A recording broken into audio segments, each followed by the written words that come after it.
Hello, I am back. It is December 26th, the day after Christmas. I got a lot to talk about. I don't think I'm going to fit it all into this one episode, but I'm going to try to update you guys on some things, give some takes on the Bills game. I'm going to kind of gloss over the Bengals game, and I'm going to talk a little bit about the Dolphins game and about recent news in the Patriots organization. But first off, I just wanted to say I'm back. It's been 2.5 long weeks. I'll give a little bit of an explanation here. My voice was gone for the first week. I got super sick. I don't know what it was. It went away by itself. I couldn't tell you what it was, but my voice was gone for about a week. It just sounded terrible. It sounded like I've been smoking for 80 years, but then I had finals week, which was big, important time, and I was studying 6 hours a night. I had zero time to record anything or edit anything. So now I'm back. I'm happy to be back. Can get active again, and as for the next time I might have to be gone for a little bit, it would probably be the next round of tests, and that would only be like 2 or 3 days. Because the only time I'll be gone for like a whole 5 days is whether like I'm sick and I lose my voice, or I am in a big finals week, like in the end of a semester, where every single class has big tests, and that was what was last week. But the end of this next semester ends in March, mid-March. So don't have to worry about that for a while. I'll let you guys know beforehand this time. But as for any other reason, would be just a cluster of tests, which happens. Every 2 weeks there's like 3 or 4 tests. I'd only gotten for about 3 or 4 days then. Probably more like 2 or 3, because the difference between those tests and the bigger tests is that the bigger tests you have to review everything from the semester, but those smaller tests is just from whatever you learned the past 2 weeks. So, right now, let's get into it. Oh, and one more thing. Now, I try to tell you guys, but I'm just as much of a Patriots fan, or I'm just as much of a football fan as I am a Patriots fan. And that's why I kind of started doing those Friday episodes where I'd kind of go around the NFL, look at some things outside just the New England Patriots. But something I would want to start doing, and maybe both, I don't know yet, but I just kind of want to try this first, would be film review videos in which I would look over a player's past few games or the games of the whole season even, and I'd watch all their offensive snaps, and I'd take notes on it, and I'd kind of give you my analysis on how I think they're doing. Like if there's a current problem about them, like with Duck Hodges or Mason Rudolph, I kind of give my spiel on who I think should be the starter. That kind of thing. Those videos probably be around 30 minutes long, because I'd have to edit the clips into the video to kind of explain my reasoning on some plays and bigger plays. But I would love to do those film review videos. So if you guys have anybody you want me to talk about or to watch their film, whether it be a Patriots player or any player on any team, like I said, I'd love to do the Duck Hodges, Mason Rudolph situation. That would be awesome, just to check it out. As well as doing, I wouldn't mind doing some college football film reviews. It's a little bit harder because college is a lot different than the NFL, but I could still try to analyze it through an NFL viewpoint, and kind of see the mistakes they make and think about how those would affect their NFL play. I kind of want to look past the stats, if you know what I mean.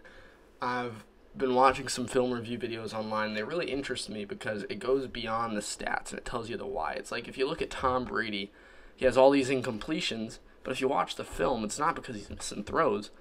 It's because he's throwing the ball away. I mean, there's 3 guys running at him. He's throwing the ball away because he's got no one to throw to. No one's open.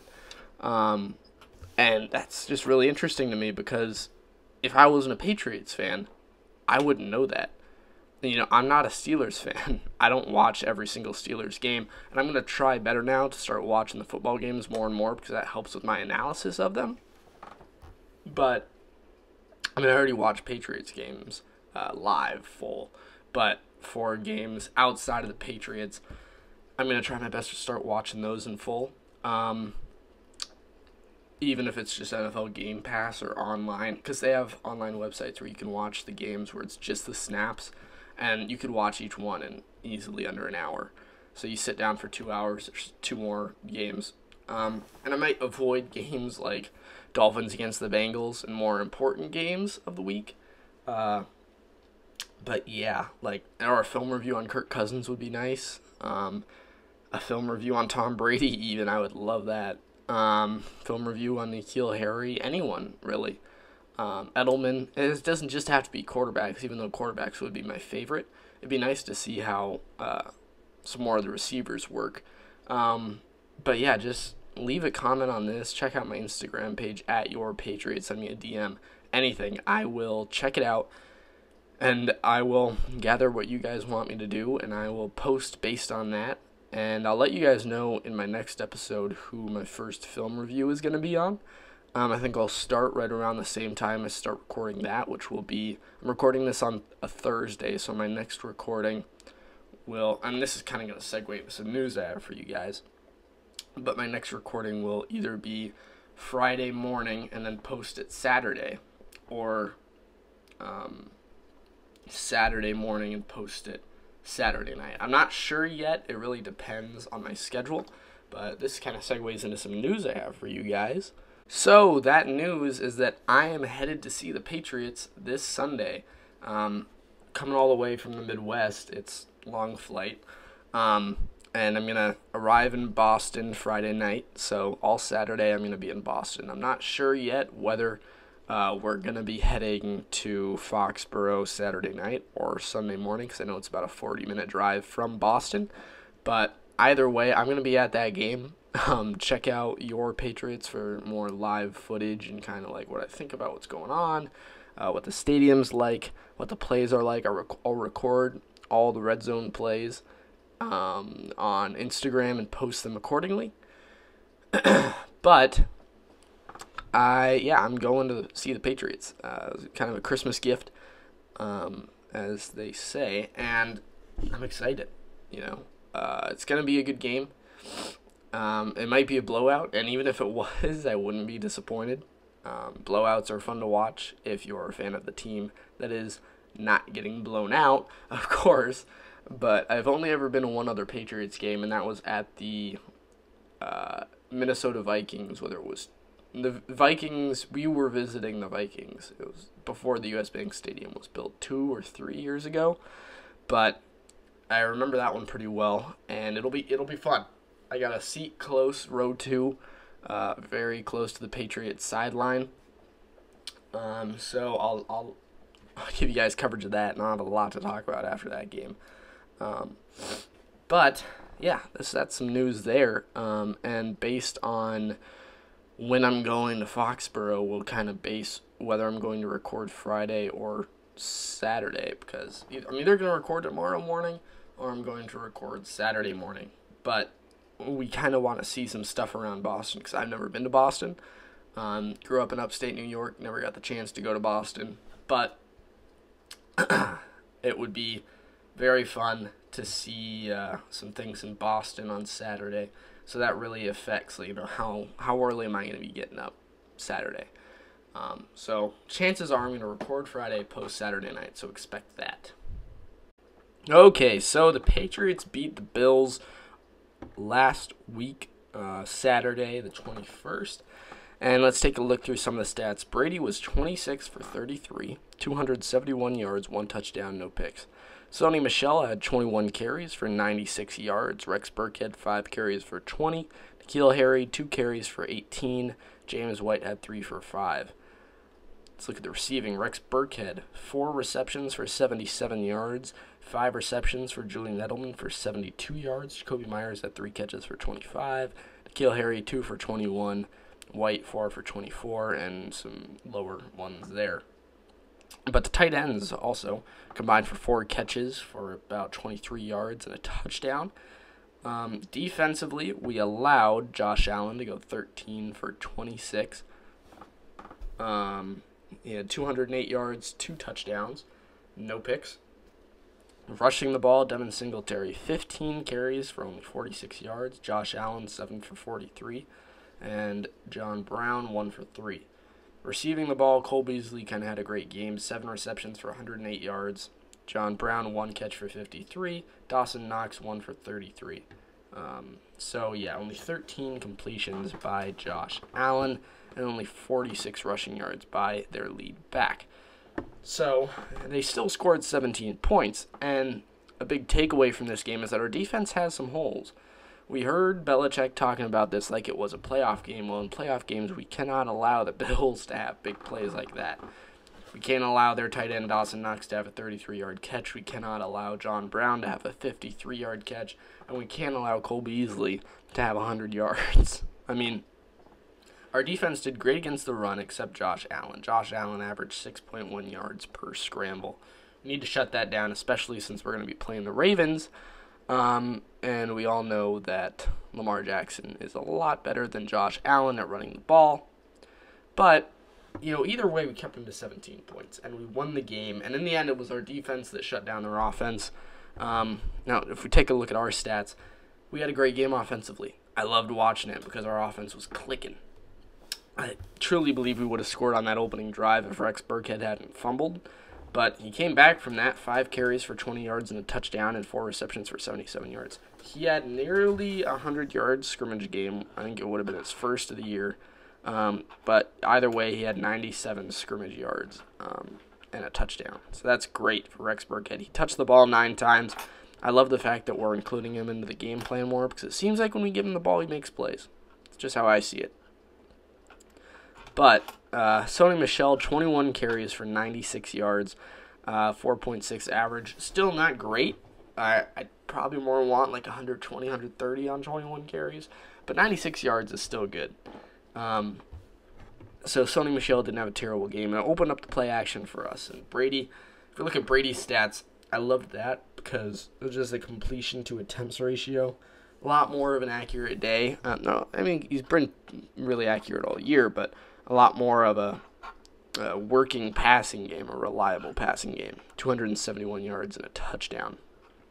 If we look at the receiving game, Mohamed Sanu kind of fallen off the chart these past few weeks. He had that 81-yard, 1-touchdown game against the Ravens, and since then he has not done really anything. N'Keal Harry, 2 catches for 21 yards, 2 rushes for 18, so he had about 40 scrimmage yards on 4 touches. I love to see N'Keal Harry average about 10 yards per touch. That's great because he's a playmaker. We saw him breaking tackles, and on the 1 carry in which he got stopped on that, I think it was either 3rd or 4th down, that was not N'Keal Harry's fault. That was Mohamed Sanu's fault. If you watch the play over, Mohamed Sanu clearly misses his block, and N'Keal Harry has no way of getting around that. But another highlight of the offensive game was the tight ends, and only 4 catches for 23 yards and a touchdown doesn't sound extravagant, but the simple fact that we included the tight ends into the game plan I liked, because if we can kind of get that up to more like 6 catches for 50 yards and a touchdown, then our tight ends become a threat, and defenses have to worry about that. And the more things that opposing defense has to worry about, the better for you, because the less they can focus more power on. Meaning, if you have 2 star players to focus on, and you only have 3 hours to get ready for the game, it's an hour and a half for each player. But if there's only 1 star player, that's 3 hours for that one guy. And of course, that's kind of in proportionate to the whole 7 days that most teams usually have. But it still, makes sense, as I should say. But yeah, defensively, offensively, we had a good game. The thing I loved most about this game was the fact that our offense produced. Now, through the 2nd and 3rd quarter, we only had 6 total points, and that was 2 field goals. I don't love that. I do truly wish we would have scored more, but either way, our offense put up points against a very good Buffalo Bills defense. We had a lot of long, sustained drives, which I liked. Our red zone offense still isn't perfect, but we put up 2 red zone touchdowns. So overall, you saw the improvements, and you saw what we're capable of offensively. I think both of those field goals, or at least one of them, was in the red zone. And if we would have scored there, it could have been easily 28-17 instead of 24. But yeah, I liked it. I liked watching it. We came away with a win against a good team, secured the AFC East, and now we just have to beat the Dolphins, which I'm pretty sure is going to happen, to secure a first-round bye. So yeah, you gotta love it. We showed that our offense is capable, I think, is the biggest takeaway from that game. Before that, it's kind of like, well, our offense is kind of on and off. One drive, they'll look great. The next drive, they'll look terrible. And what I've noticed is on the opening drive is usually when we're the best, and that's mainly due to the fact that you usually script your opening drive to best mess with the defense. And it's cool to see that we can script good drives, but you can't script an entire game. There's got to be a point where you kind of come up with your own thing throughout the game. You have to realize what the opposing defense is doing, and you can't script every single drive. You only script one or two drives, really. So I'd love to see more consistency overall, but overall the consistency improved massively, even from against the Bengals. And I'd love to see that. So, yeah. I enjoyed the game. I thought we did great. Compared to what we've done so far offensively, I think we did great. And I think there's a lot to build on there, especially if we get that first round bye. I think we will come into the divisional round firing on all cylinders. And, if we can keep this going, if we can keep improving on this basis against the Dolphins, you're talking about a good Super Bowl run here. So it's playoff time for the Patriots. In the locker room after the Patriots versus the Bills game, Belichick said it's the playoffs now. Dolphins is a playoff game. He mentioned that they're in playoff mode now. And every year when the Patriots fall into playoff mode, we see an entirely different team. Last year we didn't need playoff mode until the playoffs, but this year I think we needed it now just because of our placement. And the thing about this year is, if you look back to week 1, we threw everything we had at the Steelers. And it wasn't the same thing all game. It was a lot of different things. Throughout those different games, we tried different offensive and defensive looks. And very early on, we found what our defense was its strength. We found out, hey, our defense is going to be great at this. Let's maximize this. And Belichick did a great job of doing that. And I think the offense, on the offensive side of the ball, Josh McDaniels is still trying to figure out what exactly works. I think ever since the Chiefs game, we've kind of started on this path of, hey, come playoffs, we're going to be ready. And I think against the Bills, we really saw what we're going to see in the playoffs. We really saw that power run offense. It worked so well last year, and I think McDaniels wanted to pull it out again this year with Sony Michel. And again, without James Devlin or Rob Gronkowski, it still looked pretty strong last night.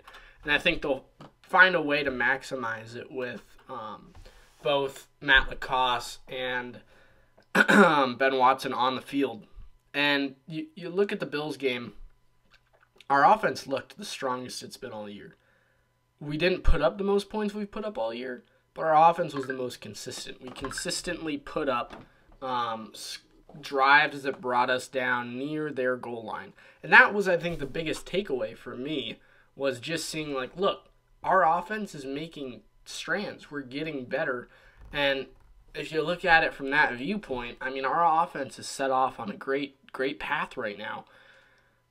We're obviously attacking the run game, and our pass game equally kind of spawns off of that. You kind of see it with the pass game from play action. I guess what I'm trying to say is that the more that we run the ball, the more play action comes. And the more that we can run the ball, the less players that the opposing team can put into coverage. Because if we're running it 20 times a game like we did against the Bills, and we're running it well, about 4 or 5 yards a carry, they have to account for that. They have to pull in an extra linebacker to an extra edge rusher, an extra D tackle. they can't do four-man rush. If we've got a tight end and 5 offensive linemen there, we're running an at 'em 4 or 5 yards of play. Once we start doing that, they need to bring in another defensive end. They need 5 on the line or 6 on the line. And when you do that, you only leave 6 or 5 guys in coverage. And if you're thinking about it, we run a play action, we have 5 receivers going out. That's a lot of one-on-one matchups. And it makes it so that they have to run a lot more man as well, rather than zone. And it's just, it's nice to see, because as teams focus more on our run game, the pass game opens up. Because the Patriots hate being a one-dimensional team. They like bringing out things that you can't necessarily prepare for. They like bringing out things that you don't know what you're going to get. Every play you can't really, there's not like a 90-10. They want it to be 50-50 or at least 60-40. So that the defense is constantly guessing. They can't just forget about the run game and just worry about the pass game, which is what has happened sometimes this year, is that teams haven't had to worry about the run game because we can't run the ball. And they can sit 4 on the D-line or 5 on the D-line and not blitz, and we'll still only get 2-3 yards a carry. So they say, well, why blitz? And if they want to, they can blitz right ahead, and they do to get pressure on Brady, of course. But if you got 6 guys in coverage, that's way too easy. You got 2 safeties and still man-to-man all across the board, or just a really compact zone that's really hard for Brady to fight against. And even man-to-man, that makes it you could double Edelman and still have a safety deep and still have one-on-one with all the other receivers. Because besides Edelman right now, there isn't anyone who's really proven that they can beat one-on-one consistently. Now, I think that segues into my next topic, which is N'Keal Harry. So the next thing I wanted to talk about here is rookie N'Keal Harry. A lot of people have been coming out saying, oh, N'Keal Harry's a bust. He's had 3, 4, 5 weeks to get ready. Why isn't he putting up 100-yard games? Why is he only putting up, like 1, 2 catch games? So, he's a bust. It's obvious. A player in the first round should attack right away. Well, I'd say he's not a bust, and here's why. The Patriots are a very complex franchise. When they draft a player, they aren't just going to throw you in and say, we're going to depend on you now.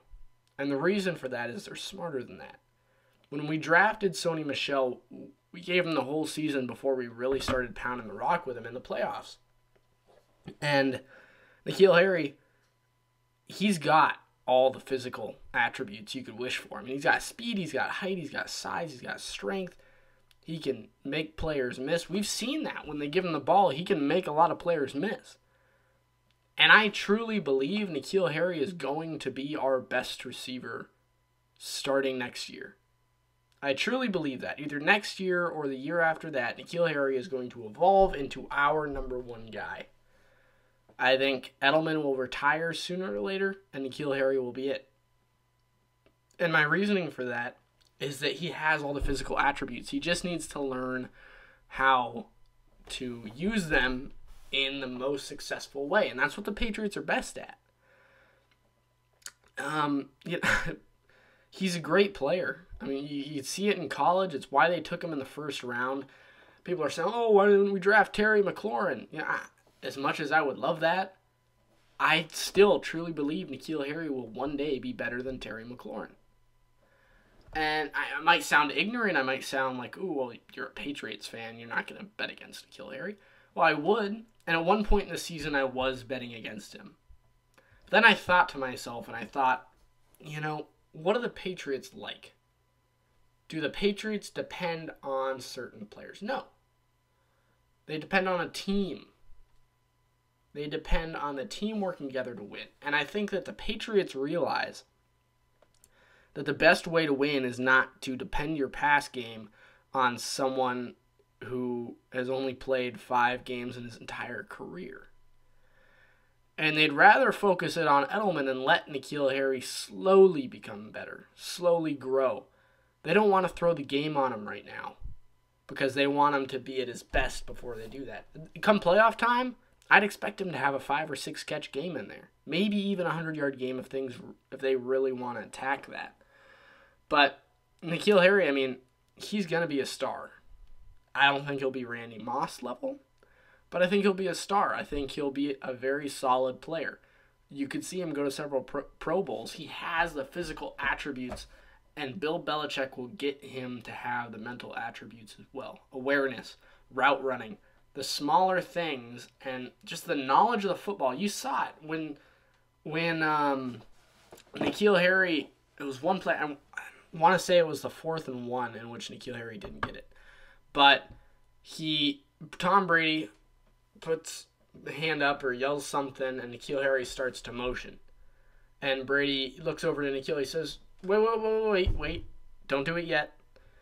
I think either someone else was motioning, and he tells N'Keal Harry, don't motion yet. Just wait a second. And then N'Keal Harry stops. So, yeah, they give him the ball, or he says, now go. N'Keal Harry goes, he motions, and he doesn't get the first down in the end, but that's not the point. The point of what I'm trying to say is that N'Keal Harry is young. Okay, he's a young wide receiver. He's only in his rookie year. He hasn't played that many games yet, and we can't write him off as a bust before we've seen him fully emerged in the Patriots system. Like I've said before, and like I'll say again, the Patriots system is not about relying on a single player. I mean, our offense right now, yeah, relies on the Brady and Edelman connection. But we're not going to throw N'Keal Harry in there on his first year and expect him to perform at a super high ability or whatever. And it's just, I mean, yeah, Sony Michel, he started out nice last year, but the thing is, we didn't really give him the ball as much until we hit the playoffs. And I wouldn't be surprised if that happened with N'Keal Harry. If he had a big playoff run, I would not be surprised by that. But in the end, I think the biggest point is that N'Keal Harry is young, and eventually he will be a star. He has the physical attributes. He just has to learn the mental attributes, and he'll get there. He will get there. So the next thing I wanted to talk about, and it's kind of a segue into my first film review video, something I've been thinking about is kind of leaving the NFL. Well, I mean, not leaving the NFL, but kind of doing something apart from it where I do a film review video on some college quarterbacks, or a few film review videos in which I look over quarterbacks that could potentially be a fill-in for Tom Brady or the future for the New England Patriots. And there'd be a lot of things I'd have to look for. In terms, and it wouldn't have to be Tom Brady. The thing is that a lot of people don't realize is that the Patriots will adjust to the players they have, to the talent they have. On the NFL 100 series, where they're naming off all these great players on this NFL 100 all-time team, Belichick said at one point when I was watching that the art of coaching is kind of like the art of war, where you attack your strengths and attack the other team's weaknesses, meaning you utilize your strengths. You don't try to do something that your team can't do, that your players can't do. And I think that they're not going to be looking to get the second Brady. They might, I don't know, but I think Belichick is going to get the best quarterback he can get, and I think he is going to build a team around that. Not around the one player, but he's going to adjust the entire team to fit a certain scheme that is best for that team. And that starts with the quarterback. If you're running a scheme that the quarterback is not the best in, then you're not utilizing that quarterback in the best way possible. If you don't get receivers that fit the scheme that will fit that quarterback the most, then you're not helping him out.